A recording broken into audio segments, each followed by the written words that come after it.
बने चाहे दुश्मन जमाना हमारा, सलामत रहे दोस्ताना हमारा.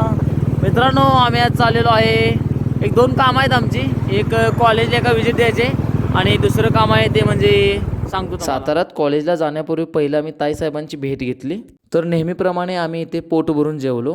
पुढे खूप लांबचा प्रवास असल्यामुळे आम्ही पटकन निघालो. तर नेहमीप्रमाणे दीदीने मला कष्ट हेच भांडवल असा एक संदेश दिला. एवढं ऐकूनच आम्ही पोचलो कॉलेजवर.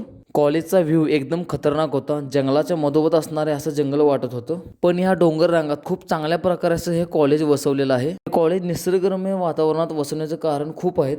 इथे नैसर्गिक उपचार, फिजिओथेरपी, होमिओपॅथिक असे खूप प्रकारचे मेडिकल कोर्सेस आहेत. ह्या सर्व रिसर्च सेंटरसाठी लागणारं वातावरण इथे तयार आहे.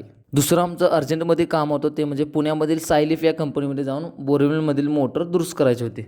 कंपनीतली खरंच खूप चांगली आहे, कारण इथे वेळेवरती तुमची सर्व प्रकारची बोरवेलची, मोटरची, सोलरची सगळी कामं एकदम फास्टमध्ये एका दिवसात क्वालिटीमध्ये करून देतात.